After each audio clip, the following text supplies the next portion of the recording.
When he went into Sonia's room, it was already getting dark. All day Sonia had been waiting for him in terrible anxiety. Dunya had been waiting with her. She had come to her that morning, remembering Svidrigailov's words that Sonia knew.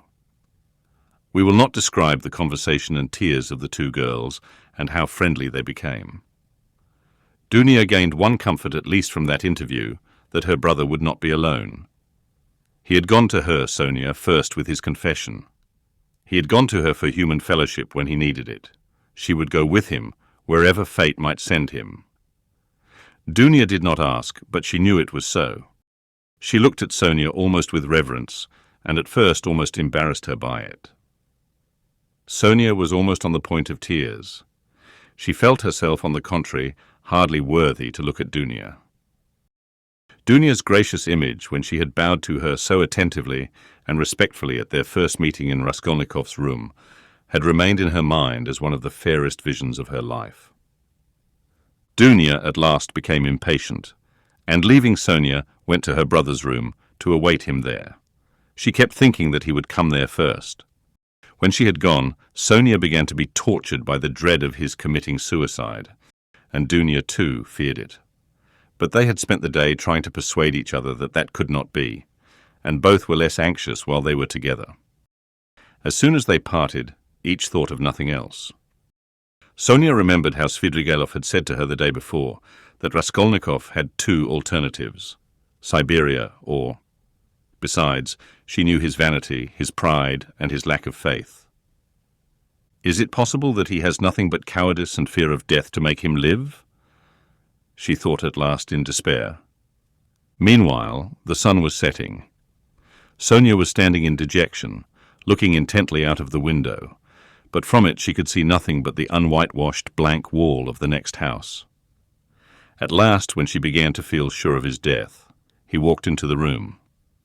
She gave a cry of joy, but looking carefully into his face, she turned pale. "Yes," said Raskolnikov, smiling. "I have come for your cross, Sonia. It was you told me to go to the crossroads. Why is it you are frightened now it's come to that?" Sonia gazed at him astonished. His tone seemed strange to her. A cold shiver ran over her, but in a moment she guessed that the tone and the words were a mask. He spoke to her looking away as though to avoid meeting her eyes. "You see, Sonia, I've decided that it will be better so. There is one fact, but it's a long story and there's no need to discuss it. But do you know what angers me? It annoys me that all those stupid brutish faces will be gaping at me directly, pestering me with their stupid questions, which I shall have to answer. They'll point their fingers at me. Tfu!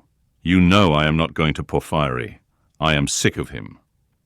I'd rather go to my friend, the explosive lieutenant. How I shall surprise him, what a sensation I shall make. But I must be cooler, I've become too irritable of late. You know I was nearly shaking my fist at my sister just now, because she turned to take a last look at me. It's a brutal state to be in. Ah, what am I coming to? Well, where are the crosses?" He seemed hardly to know what he was doing. He could not stay still or concentrate his attention on anything. His ideas seemed to gallop after one another. He talked incoherently. His hands trembled slightly. Without a word, Sonia took out of the drawer two crosses, one of cypress wood and one of copper. She made the sign of the cross over herself and over him, and put the wooden cross on his neck. "It's the symbol of my taking up the cross," he laughed, "as though I had not suffered much till now. The wooden cross, that is the peasant one. The copper one, that is Lizaveta's. You will wear yourself. Show me." So she had it on, at that moment. I remember two things like these too, a silver one and a little icon. I threw them back on the old woman's neck. Those would be appropriate now, really. Those are what I ought to put on now. But I am talking nonsense and forgetting what matters. I'm somehow forgetful. You see, I have come to warn you, Sonia, so that you might know. That's all. That's all I came for. But I thought I had more to say. You wanted me to go yourself. Well, now I am going to prison, and you'll have your wish. Well, what are you crying for, you too? Don't. Leave off. Oh, how I hate it all. But his feeling was stirred. His heart ached as he looked at her. Why is she grieving too, he thought to himself. What am I to her?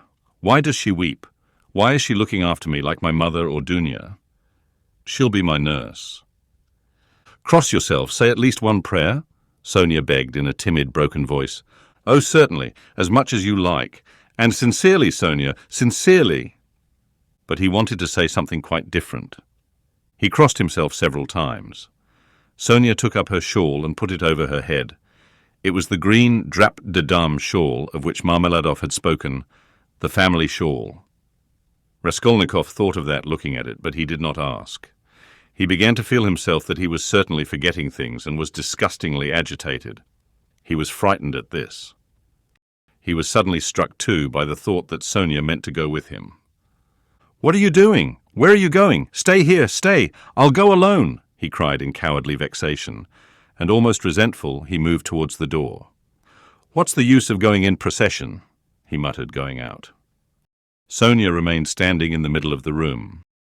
He had not even said goodbye to her. He had forgotten her.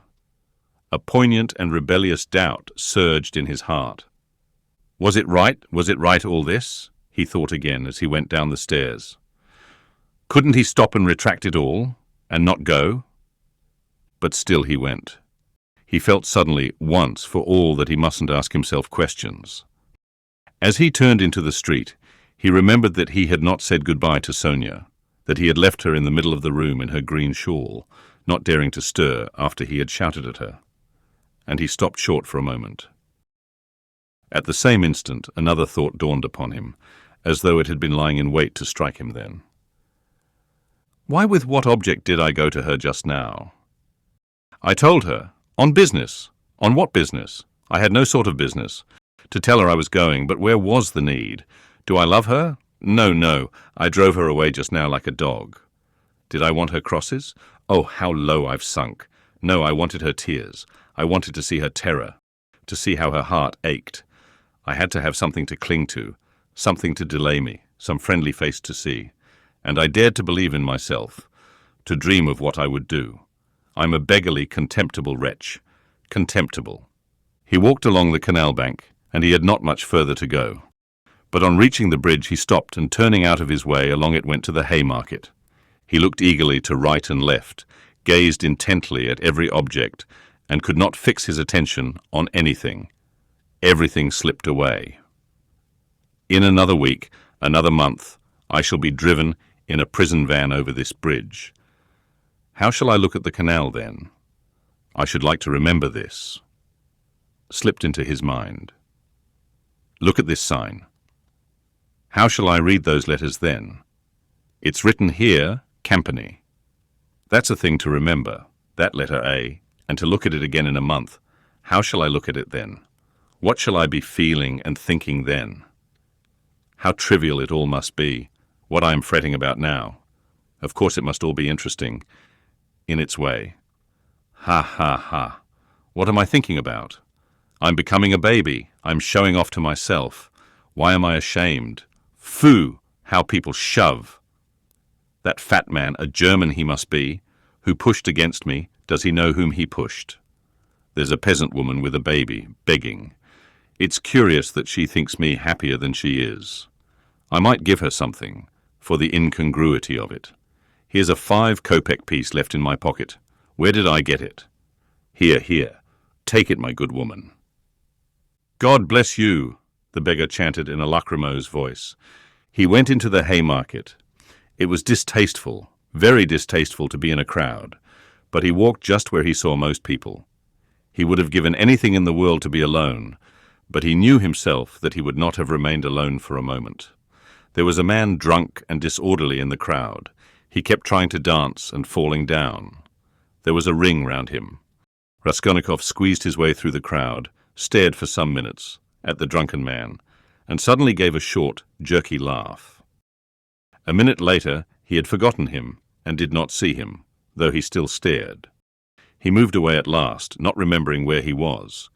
But when he got into the middle of the square, an emotion suddenly came over him, overwhelming him, body and mind.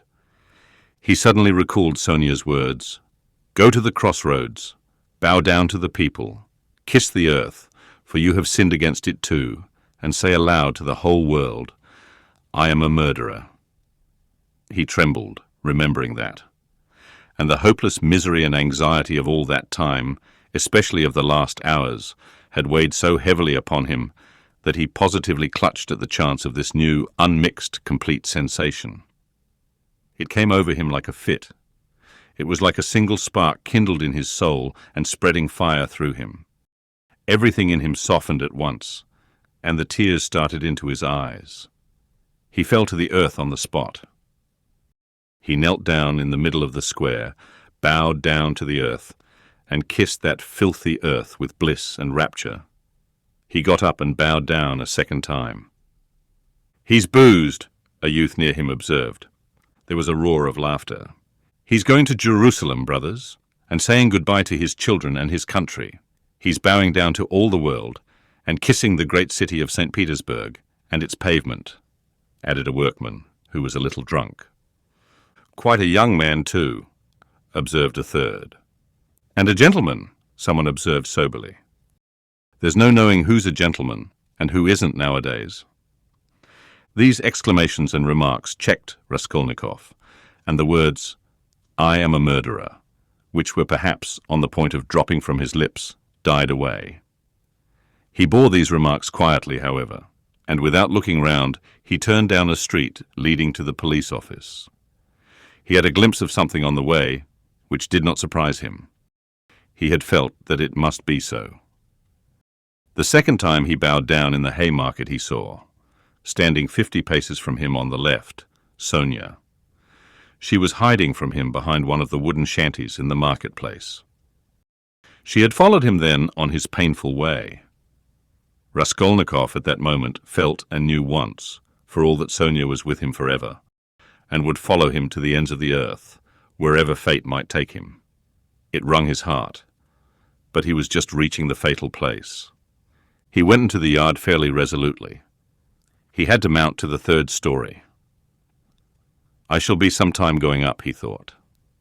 He felt as though the fateful moment was still far off, as though he had plenty of time left for consideration. Again, the same rubbish, the same eggshells lying about on the spiral stairs, again the open doors of the flats, again the same kitchens, and the same fumes and stench coming from them. Raskolnikov had not been here since that day. His legs were numb and gave way under him. But still they moved forward. He stopped for a moment to take breath, to collect himself so as to enter like a man. But why? What for? He wondered, reflecting. If I must drink the cup, what difference does it make? The more revolting, the better. He imagined for an instant the figure of the explosive lieutenant, Ilya Petrovitch. Was he actually going to him? Couldn't he go to someone else? To Nikodim Fomitch? Couldn't he turn back and go straight to Nikodim Fomitch's lodgings? At least then it would be done privately. No, to the explosive lieutenant. If he must drink it off at once. Turning cold and hardly conscious, he opened the door of the office. There were very few people in it this time, only a house porter and a peasant. The doorkeeper did not even peep out from behind his screen. Raskolnikov walked into the next room. "Perhaps I still need not speak," passed through his mind. Some sort of clerk not wearing a uniform was settling himself at a bureau to write. In a corner another clerk was seating himself.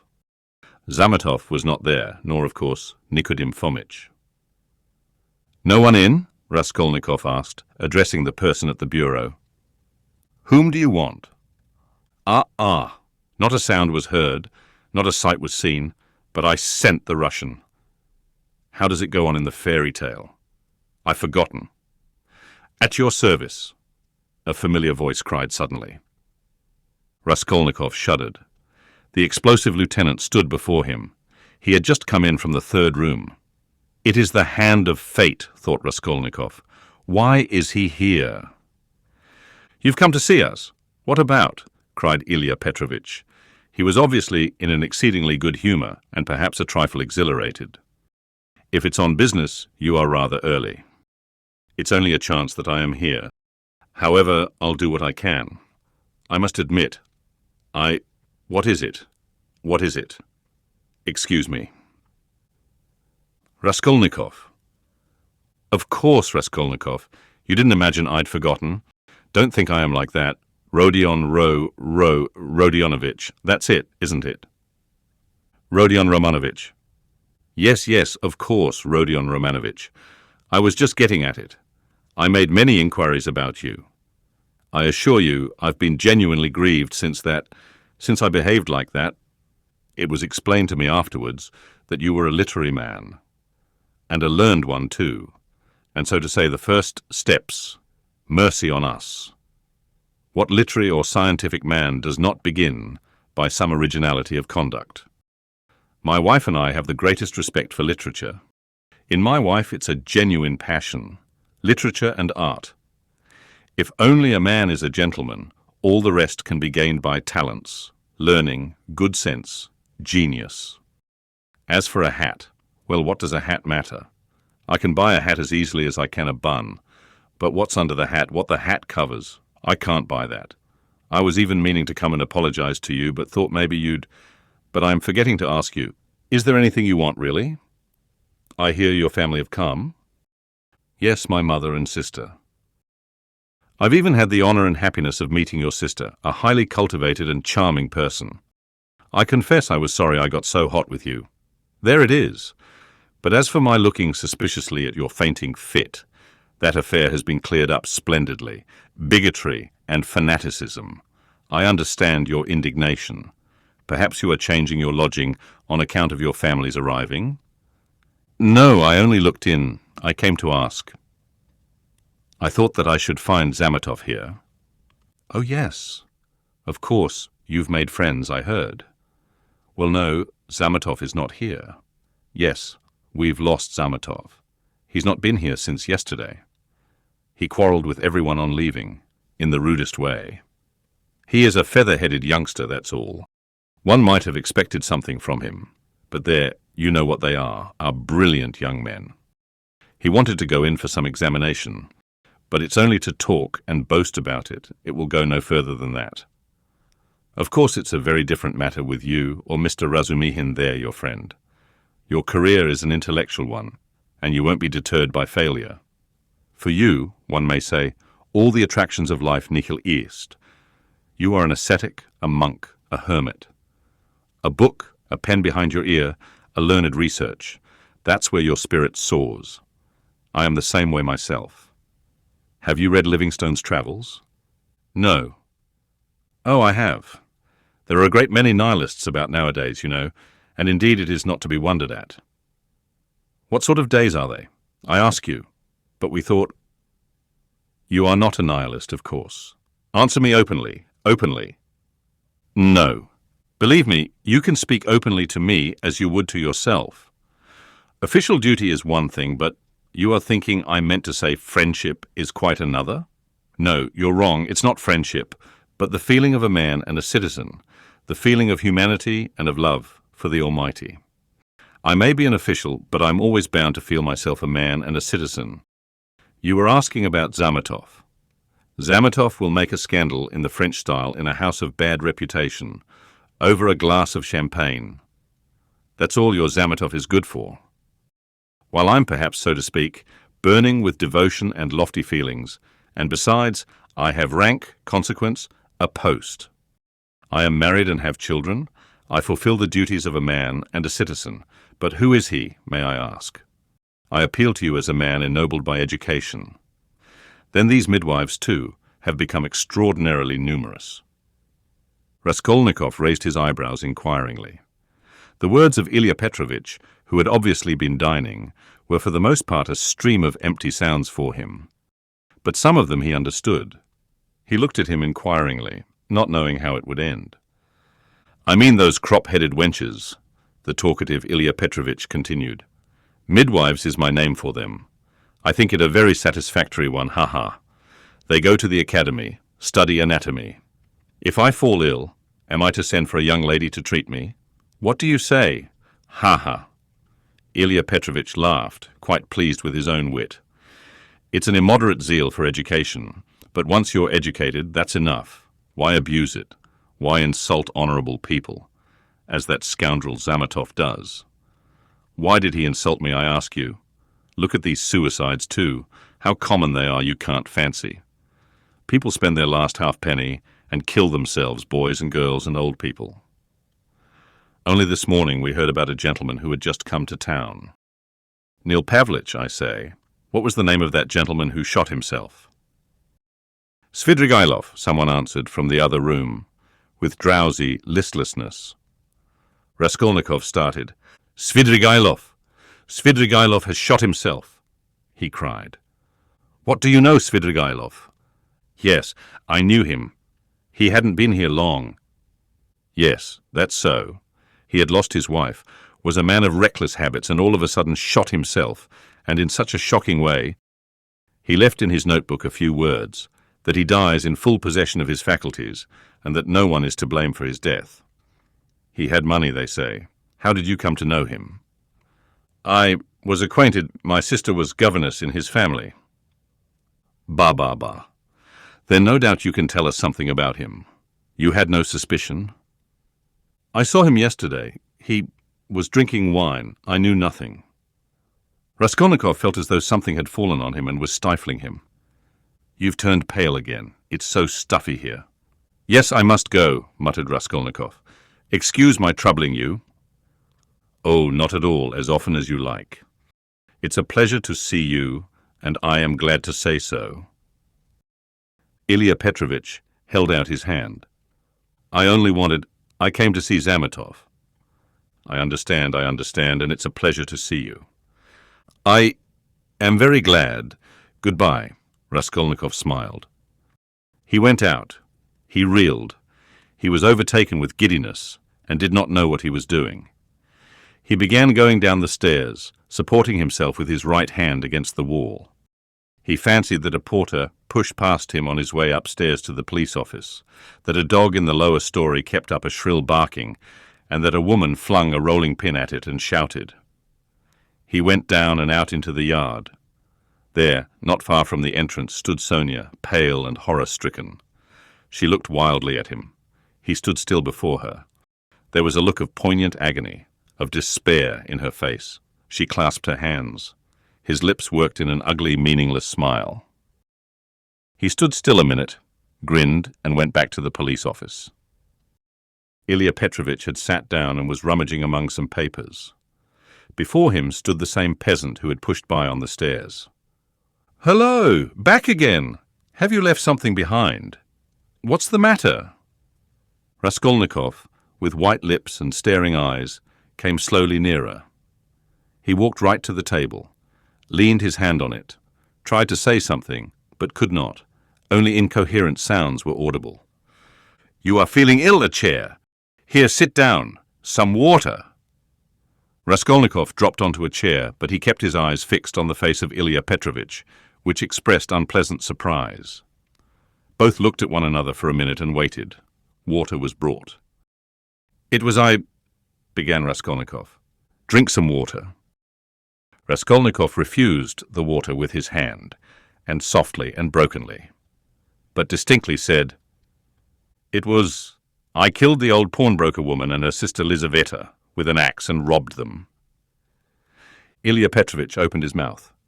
People ran up on all sides. Raskolnikov repeated his statement.